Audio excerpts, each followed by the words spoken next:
when you get infected by something. Then we'll of course look at specific things that happen with you have specific bacterial infections or specific viral infections.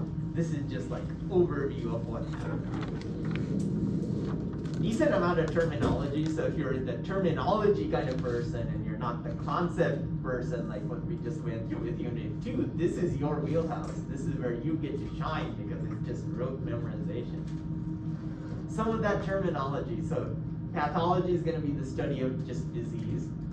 Etiology is the actual cause of a disease. So if you want to know the etiology of like some symptoms that cause COVID-like symptoms, so then you're trying to find out the etiology. A pathogen is going to be the microbe that actually causes a disease. So anything that causes disease in any animal is considered a pathogen. If it doesn't make you sick, then it's not a pathogen. Pathogenesis is then the development of disease. That's going to include things like what signs and symptoms do you start developing when you get the disease. Infection means you have invasion or colonization of the body by a pathogen. And then disease is what you actually experience with signs and symptoms. So some abnormal state in which the body is doing something that is not normal. As we'll see with sexually transmitted stuff, you can totally be infected but not actually have disease. So just being infected doesn't automatically mean you have disease. And that we kind of saw some of that when we had like our throat swabbing and our nose swabbing. Some of us had some pathogens clearly based on the media, but you clearly weren't sick. An infectious disease then is going to be infection by some pathogen that actually causes damage or disruption of your host tissue. So then you got it from something or somebody and you got sick from it. You develop disease when your tissues are starting to be damaged. Our bodies obviously do not like to be in a disease state, but it happens to the best of us and the worst of us also. So it's basically an equilibrium process. You have the healthy side and you have the disease side. On the healthy side, you have microbes in you and on you, obviously. When you swab, just make normal skin, there's stuff in the back of your throat, there's some stuff that should normally be there. Same in your intestines. So there's microbes that reside as what's called normal flora. And they're there to protect your body surfaces. They help develop your immune system. They're occupying physical space so that pathogens don't get to occupy that space. And in a lot of cases, they create a hostile environment for pathogens also. Not just by occupying space, but maybe they change the pH, they secrete certain chemicals that make it harder to live in your body or on you. When you develop disease, on the other hand, you're a pathogen that causes that to happen. You have invasion and growth in sterile tissue. Sterile meaning there shouldn't be any microbes there. And that's the ultimate goal of a pathogen, is to get to that sterile tissue. Where there's nobody already living there, it's open country, it's hunting season now. So there's no competition for the nutrients in that sterile tissue. You can also develop disease when you have disruption of your natural flora. So like if you get treated with antibiotics for something and it wipes out your natural flora, then of course you have the normal symptoms. Like someone prescribes a broad spectrum antibiotic for you, that screws up your normal flora. You're not eating lots of yogurt and taking those probiotic tablets, you get screwed over. Then you develop things like diarrhea, constipation, all of that, because your normal flora is being disrupted. There's also things called opportunistic pathogens. They're going to be microbes that will not cause disease in you if you're healthy, but something else happens to you, like you get some other infection, like you get COVID, messes up your lungs, then you're more susceptible to some other pathogen. Or you get chemotherapy for cancer, that's a common one. You just have major surgery, remove something, or do something that causes a cut in your body, so now you've lost that physical barrier. Now a pathogen sees that as an opportunity to get into your body. The human microbiome, that's the general idea that you have certain resident bacteria that are always a part of you. And in some cases, also they're talking about also viruses that are naturally a part of you, and also certain fungi that might be a part of you. But it's especially bacteria. They're called the normal resident microbiota. They're going to be in a mutualistic or commensal relationship with us. So in either case, us as the host are not going to be harmed by that microbe. If it's a mutualistic relationship, both of us are going to benefit, so we benefit and the bacteria benefit. If it's a commensal relationship, the bacteria benefits and we're not harmed, but we're not helped either. This group, the normal microbiota, they're also called just the indigenous microflora, like indigenous peoples of different lands. The normal flora, or just commensals. And they're not to cause disease. So they'll remain on outer surfaces and they won't penetrate your sterile location. Anywhere from your mouth to your anus, all is considered an outside surface because it's still in contact with the outside environment. Sterile things are actually inside your body. Things like your heart is considered a sterile tissue. Your liver is considered a sterile tissue. You won't find normal flora there. The normal microbiota are going to permanently colonize you as the host. They don't cause disease as long as things are healthy for them and for us in the process. Transient microbiota, on the other hand, they may be present for a few days, a few weeks, a few months, but they're only transient. So they're not going to be a permanent colonization. They'll eventually disappear. And a lot of things, if you were to say, do that swabbing thing like we did with our noses and our throat, if you did that, say, once a week, there would be some bacteria that only show up for 2 or 3 weeks and then they no longer show up. Those are the transients. You came in contact with some, you touched the surface, something landed on you, there was a little replication and then it couldn't handle the environment or the competition and it disappeared. Or you just took enough showers where they disappeared. There's a lot of things that are going to dictate what microbiota you have in different locations.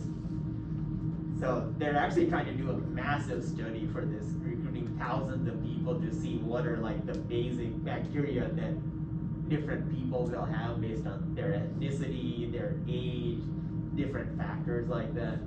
And then to compare that with the microbiota of what you're doing, say if you're diseased, like asthma patients, cancer patients, things that cause disease, then do your microbiota change? And apparently it does.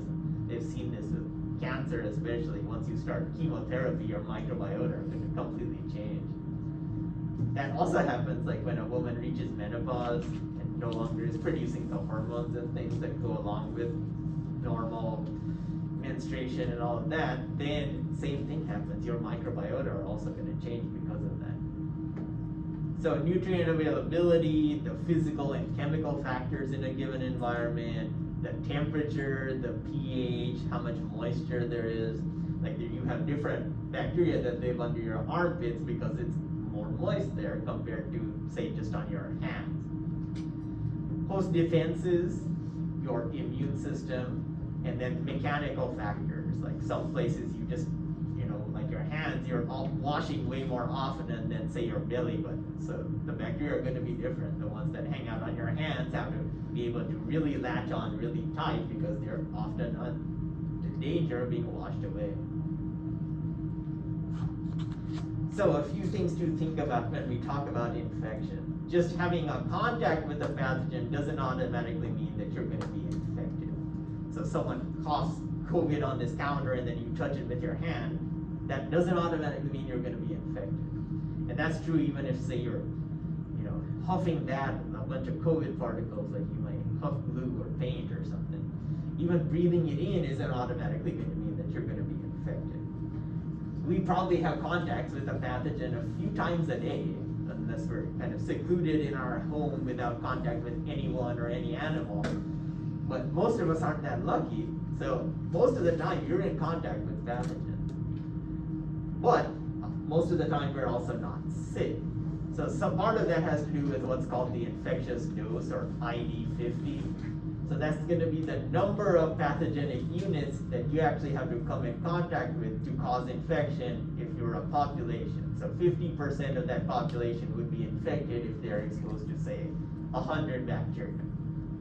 And that's going to be different for each pathogen. So some pathogens have a really low infectious dose, others have a really high infectious dose. So things like measles, one of the most infectious pathogens out there. If one person came into this room infected with measles, within the time we have lecture, 22 out of 23 students would be infected with measles. Versus something like cholera, a waterborne infection, it takes drinking millions of those bacteria to actually be infected.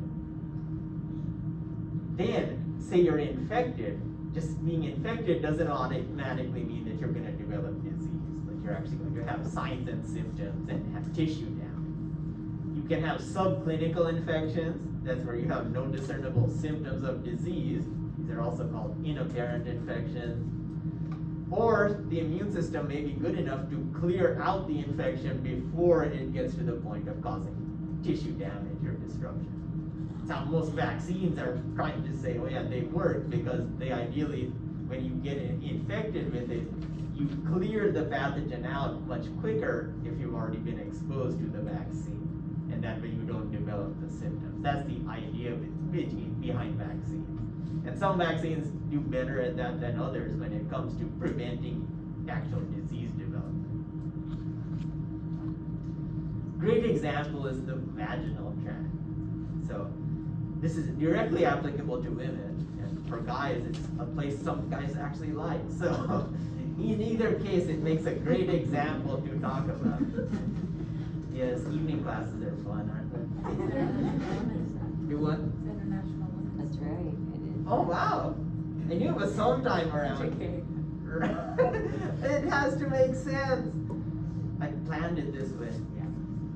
My master plan. Even when I posted it weeks ago, I knew this was the day. Yeah. So the vagina naturally has a low pH. Remember when we talked about chemistry, more protons in solution. That's low pH. That's largely caused by fermentation of glycogen. We talk about glycogen, a way to store sugars for short-term use, usually 24 hours or so.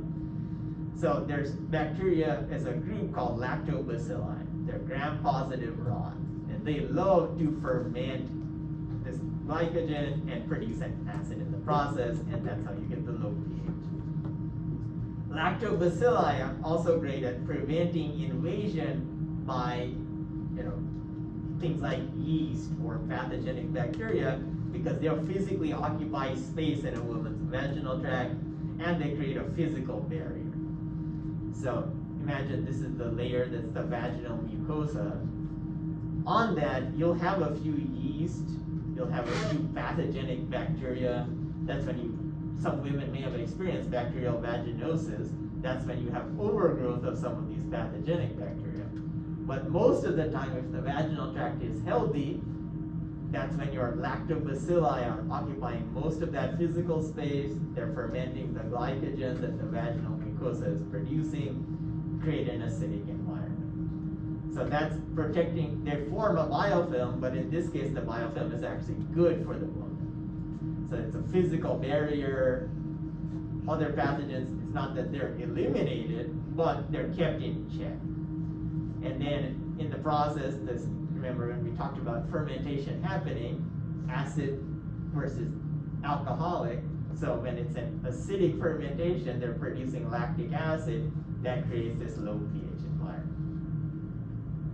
So now, if you get prescribed, say, some broad spectrum antibiotic for like an ear infection or nasal infection or something, wipes out your natural flora, so the lactobacilli numbers start to drop. Here's the total number of bacteria on the y-axis and then pH here. You can plot this and say, oh, if lactobacilli numbers start to drop, say with a broad spectrum antibiotic, just about a half unit change in pH. This is what the normal pH of the vaginal tract is, about 4 to 4.5, kind of acidic. If it just goes up till pH 5, So lactobacilli numbers dropping. Then some of the bacteria that were kept in check here, those start to overgrow the environment. So one example is Gardnerella vaginalis. Common thing, all women will have it, but in very low numbers when things are healthy. But as soon as that drops with the lactobacilli, those numbers go up. So pH is still acidic, but just that half unit difference is enough for that to happen. When a woman develops bacterial vaginosis, then you'll have an experience an unusual discharge, general fishy smell. Also sets women up for additional infections, which can cause damage to that vaginal tract itself. This is a possibility in the future, so there are some women that have recurring bacterial vaginosis also. Just like, say, C. diff, and have some patients are talking about having fecal transplant. So the same idea in the future, and they've done some clinical trials with this already. So there's some women that just keep having recurring bacterial vaginosis. And a way to treat that may be to get some of the vaginal fluid from a woman who has not experienced any of this vaginosis and transfer that fluid into the woman that keeps having it recurring. It seems to be showing some promising results in early stages of stuff. And for women that may not have as much of a creepy factor as like the idea of a fecal transplant, even though it's not actual physical transfer of feces, but it still freaks people out. Told you this would be real interesting stuff. So when we talk about microbial antagonism, it's also called competitive exclusion. Basically, there's competition going on between microbes. Specifically, when it comes to bacteria, it's going to be the process where you have good bacteria that's part of your normal microbiota, and they're negatively affecting the non-normal or intruder microbes. So that's exactly how this scenario normally works. The good microbes are the lactobacilli, and they're negatively affecting the pathogenic bacteria like the Gardnerella. And in some cases, it's like just as a side effect by fermenting glycogen, they produce an acid, and the acid is negatively affecting them. In some cases, it's like actual competition with, say, one bacteria producing an antibiotic that naturally affects the other bacteria. Normal microbiota are there to protect the host, so they occupy physical space, that if that space wasn't occupied, a pathogen could technically occupy it. They're competing for nutrients, like a lot of bacteria have the same desire for, say, that glycogen. They'll produce substances that are harmful for invading microbes, like some natural antibiotics. In some cases, things like hydrogen peroxide they'll also produce. And they'll affect pH and available oxygen. That, say, a pathogenic microbe may load the oxygen, but if there's some normal microbiota that are using up that oxygen, it's not available to the pathogen. Symbiosis is just that relationship between the normal microbiota and the host. And that's the happy state we want to be in. Men or women, we want to be in the happy state with our microbiota. Commensalism is going to be where one organism benefits, the other is going to be unaffected. And some of the microbes that live in us are commensals. We don't benefit from them, but we're not harmed by them either. Some of our relationships are mutualistic. So in that case, both organisms are going to benefit. That's where some bacteria, like we absorb nutrients from the food we eat only because the bacteria break it down in certain ways so that we can absorb it. Some vitamins that we get, we can't absorb directly. A bacteria has to work on them before we can absorb them. Other extreme is where you have parasitism. That's where the microbe starts to take advantage of us. They're mooching off of us, the freeloaders.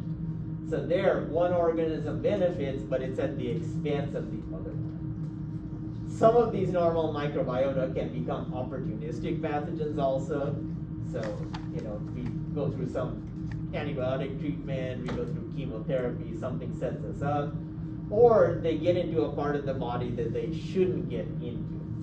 So then women especially, but also men develop like urinary tract infections. A lot of times that's just normal microbiota from your intestinal tract that's getting into your urinary tract because of their close proximity.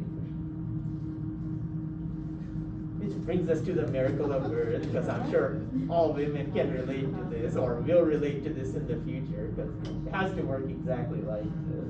Did you write the caption at the top? No, but I'm not going to Okay. go against it. I assume this is exactly how it works, right? It sounds like you It's wrote not that. that easy. Really? It works just like that. And they thank you and everything. I mean, it has to be like that. You know nothing, Johnson. Ouch. Oh yeah, the miracle of birth. So, the newborn has to be colonized with microbes just like everything else. And what they're colonized with early on, like within the first few hours of birth, could dictate what kind of conditions they develop later on in life. So, fetus is kept in a sterile environment while it's in the womb. It's in amniotic fluid until that point where the water is bursting, completely sterile. And that's a good thing. You don't want any exposure to microbes until the baby's ready to come out. Then the fetal membranes are going to break. That's that term that the water has broken. At that point, some microbes from the woman's vaginal tract can already start to enter the womb as soon as the water breaks. This is only potential for microbial transfer, but not all women aren't going to pass some of their vaginal microbes, but it is possible. So your water breaks and you're kind of laying down there and relaxing, because all women are relaxing when they're pregnant in their trimester. Some of those microbes, some of the water bursting, they can go with some of that burst water and actually start colonizing the newborn. But it's only potential. It's not that it always is going to be colonization from that event. Then, if you have birth through the birth canal, that provides a large dose of microbes that start to colonize the body. And those are going to be mostly the microbes that are in the vaginal tract.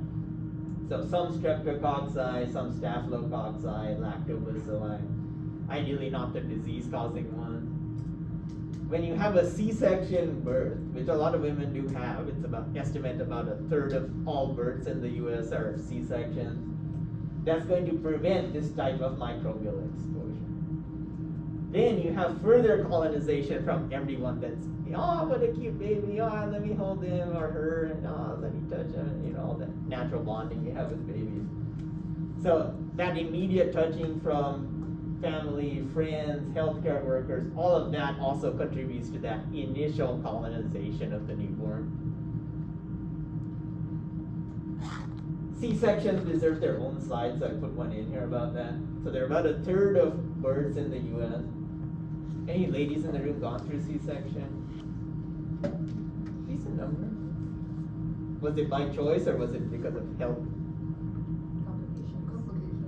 Oh, good.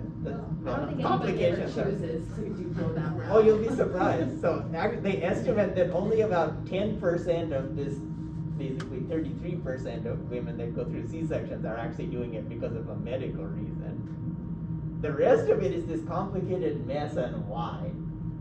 So they're trying to figure out why, and they like all kinds of stuff correlates with whether you have a C-section or not. In some cases, there'll be like 2 hospitals in the same town. One hospital will have like 30% C-sections and the other will have like 8 or 9%. They've correlated it with weird times of the day. Like you're more likely to have a C-section in the evening and overnight than you are in the morning, depending on when you go for delivery.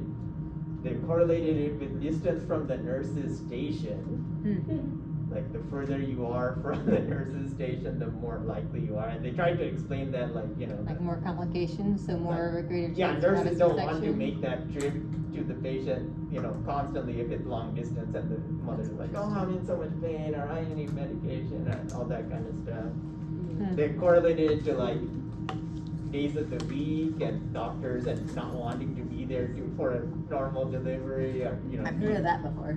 yeah, so there's all kinds of things and all of them probably play some role that factors into this overall percentage. But basically it's saying for every one birth that actually has a complication, and that's why you do it, there's 2 births that are doing it for a reason that is not complication required. Which is kind of interesting. But there's no definite one reason. They used to think it was like, money to the hospital and, how much insurance companies pay, but yeah, that's not it. And it's not, that C-sections is a quicker, it's actually a major surgery, so it'll leave a scar there. But then 90% of mothers that have a C-section will have a future C-section also, even if, the first thing was not medically related. Those same mothers are still likely to have the C-section the second time or the third time. Basically thinking, you've gone through it once, you might as well go through the same thing again because you know what it's like. So yeah, it's an interesting thing, but it's definitely not plain and simple, like, only if I have a medical complication and either danger to the mother or to the baby or both. No, it's way more complicated than that. So this part is interesting, and until they do like massive studies on this, they won't know for sure how much this affects them. But C-section births, they've done small studies on this, like if you go through a C-section birth, you do have a higher risk for developing immune and metabolic disorders like type 1 diabetes, allergies, asthma, possibly even like obesity on this too. But this is just like, with a few hundred kind of volunteers to check this, and of course you need to follow this for decades, like 3 or 4 decades, to see are you more likely to develop diabetes in your 30s or 40s, or more likely to develop severe asthma or something throughout several decades or 3 or 4 decades rather than just early on. I think the longest they've gone so far is like 10 years. So if they continue following those people, that'll be interesting to see if that's true, like going through a C-section birth versus a normal birth, if that has an effect. Some specialty clinics, you can have them transfer vaginal microbes from the mother to the baby. Like if you go through the C-section, then you have the option where like, oh yeah, grab some vaginal secretions on this cloth and then rub it all over the baby. The idea is good, but it's not a common procedure, in normal mainstream hospitals, because one, there's a lack of evidence, just like with how this relates. There hasn't been any major study to see how important this is. And also there's the potential of, somebody has a sexually transmitted infection like herpes or something, and then you grab that in the vaginal secretions and rub it all over the baby. It's actually counterproductive and a danger to the baby, so you don't want to do that either. Then colonization continues, so you have breastfeeding infants. If you're breastfed, you're going to develop a different set of microbiota than if you're bottle fed. So then that's purely based on what's in the bottle feeding formula versus the breastfeeding formula. Not so much like nutrients for the baby, but just the process of breastfeeding itself is going to allow exposure to certain bacteria that you don't get from just sucking on a bottle. There are some specific growth factors though that come in breast milk that you don't get in the bottle thing. So like vitamins and minerals and basic sugars and stuff, you'll get that from bottle formula fine. But these kind of things you don't usually think about. So there's certain growth factors in breast milk that are actually going to promote the growth of a certain group of bacteria called the bifidobacteria. These species love to metabolize sugars, and when they do, they produce acids. And just like we saw with the lactobacilli in the vaginal tract, when those acids get formed, they're antagonistic to certain intestinal bacteria. So they've seen that, if you are bottle fed, you don't get that colonization because your bottle formula doesn't have those nutrients that support the bifidobacteria. The infant immune system is not going to be well developed early on for the first several months to a year, and that's why they don't recommend babies, newborns getting vaccinations. They say wait at least 6 months and often a year at least before you get vaccinated. That's because the immune system isn't ready to get, how to respond to a vaccine yet at that point. So all the immunity that the baby has until that 1 year often is coming from the immune factors that come from the breast milk, plus the microbiota that are going to be starting the colonization process early on. This will be a great point to stop off on before our break. So, the coolness of how our bodies work, or how the mother's body works. You have intestinal cells, and in there you have these cool immune cells called dendritic cells. And when we get to adaptive immunity, you'll see how important these are for other reasons, like starting next week, I guess. But you have some of these cells that stick out these long projections called dendrites. That's what they're called, dendritic cells. And they're going to hang out along your intestinal tract. So say this is the side of your intestinal tract where the food's coming through. There's lots of bacteria growing on this side, and you'll have these dendritic cells that stick out projections to sample the bacteria that are coming through your intestinal tract. So normally when they do that, they'll pick up some of these bacteria, chew them up, and present them on their surface saying, hey, look, I just chewed this up, just to let you know these aren't harmful, you should get used to them. That's what happens normally when a woman is not pregnant. But when the woman becomes pregnant, same process, wants to sample these bacteria in the intestine, but instead of chewing them up and presenting them on the surface as just pieces of the bacterial cell, when the hormones and all that of being pregnant kick in, these dendritic cells quit chewing up those bacteria. Instead, they'll take them up, but keep them whole. And dendritic cells have a great ability to migrate. So they'll migrate from the intestinal tract, go by a different system that's similar to your blood circulation called the lymphatic system, and they'll find their way all the way to the breast. They'll come to the breast and they'll spit out the bacteria that they have carried from the intestine. So now the child is suckling on the woman's teeth here. She's going to suck up some of those intestinal bacteria that come from her intestines. And ideally, in combination with all the colostrum, the rich nutrients that are coming from initial breastfeeding, the first few days, sets them up for these great bacteria to start, and that's what colonizes the infant intestinal system early on in those first few days to a week or 2 weeks or so. Isn't that the coolest thing ever? Mm-hmm. Yeah, immunity is awesome like that. And of course, as soon as she gives birth, and within a few days, these dendritic cells go back to what they normally do, which is just taking them in and chewing them up. We liking this stuff? This was the perfect day. Show us how cool we are. We do cool stuff. Yeah, you are cool, so it all makes sense. So, let's take our usual 15-minute break, and then we'll come back and